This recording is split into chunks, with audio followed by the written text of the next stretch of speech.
What happens when teaching and learning continually improve in a school year after year after year? How does a new idea about teaching and learning come to life in classrooms, and how does it spread from 1 or 2 classrooms to whole grade level teams or whole departments, whole schools, whole districts? These are the kind of questions we're going to be digging into in this course, Launching Innovation in Schools.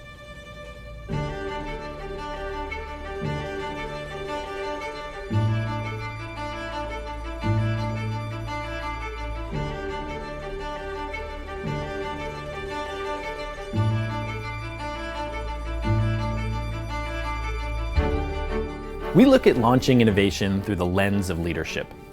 Leadership in schools is the work of bringing colleagues together to make learning better for our students. Leadership isn't a role. It's not a particular person in a department or building, but rather it's a set of functions distributed widely throughout an organization. It's a way of working together with other people. Launching innovation requires leadership from all different parts of a school. Teacher leadership is essential to improving teaching and learning in schools. Only people who work day-to-day with students can truly change classrooms and learning spaces. School leaders and administrators need to provide the resources and create the conditions for teacher leadership and teacher learning to thrive. This process is a cycle with 4 interrelated, interlocking components. These 4 components will organize and guide our explorations together. Launching innovation starts with bringing people together around ideas they care about. Your school has a history, a culture.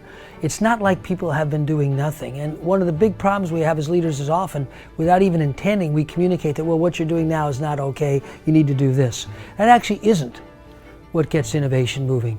It starts with really understanding, honoring, and respecting what people have already done, and then helping them kind of come together around ideas that'll take their work forward. There's an old line, future's already here. It's just not evenly distributed. Your first job as a leader is to kind of sense and pay attention to what people are doing that already is important and can be built upon.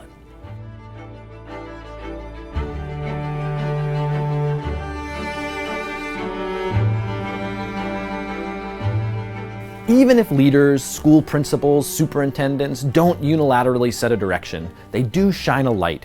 We call the second phase of our launching innovation cycle refining the vision and getting to work. Our goal in this phase is trying to bring people's diverse ideas and perspectives together around a shared vision.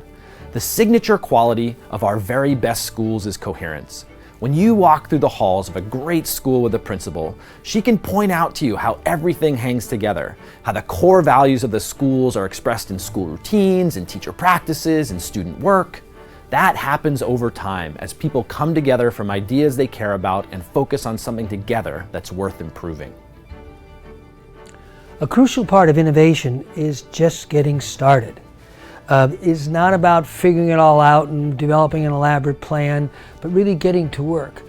There's a genius in the simple act of doing it, even if you don't have it all sorted out. One of the things we're going to really ask you to do in this whole course is to conceive of something you want to do and get started on it. There's no recipe, there's no plan, and we certainly don't have one. It's not our goal to tell you how to do it in that sense. And to get started, but also to stay open, because you only really learn what works and doesn't work as you're doing it and getting others to help you in reflecting on how it's working. We describe the process of teachers leading change as another cycle of experiment and experience. In this cycle, it begins with a few pioneering teachers trying something new. They try a new approach, they incorporate a new technology, they adopt new resources, they launch some kind of experiment.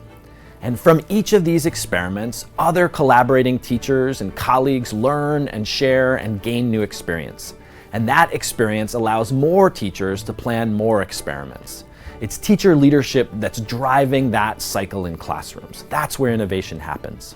The role of school leaders, who don't work with kids every day, is to help grease the wheels of that teacher-led cycle by providing teachers with the resources, time, and guidance to try new things and to share what they've learned with their colleagues. As this work goes forward, you're going to go through a lot of ups and downs. Launching and nurturing innovation is exciting. If it wasn't, you wouldn't do it. There'd be no point in it. But it's also tough. It's hard work. and it requires an ability to handle, the peaks and the valleys. One of the things you're going to be doing is really working with people as they go through those valleys and learning better how to kind of sustain energy, even though the emotions will be all over the place. Finally, if anything is worth doing, it's worth measuring whether or not it's working. A crucial part of launching change is measuring progress and adjusting. Part of this work is technical, evaluating whether or not new instructional practices are leading to better learning. And a huge part of this work is cultural, creating the conditions where teachers and administrators can look at evidence, share their candid perspectives, and figure out together how to continually improve. The schools that can figure out this step of constant experimentation, evaluation, and adjustment, they become learning organizations, places where every student, teacher, and administrator in a building has the opportunity to be constantly learning and growing. Bringing people together around ideas they care about. Creating a vision and getting to work. Working together through ups and downs. And measuring progress and continually adjusting, because you really never get it right the first time. These are the ideas that we're excited to share with you in this course, and we're so excited to learn from your experience as well. My name is Justin Reich. And I'm Peter Senge, and welcome to Launching Innovation in Schools.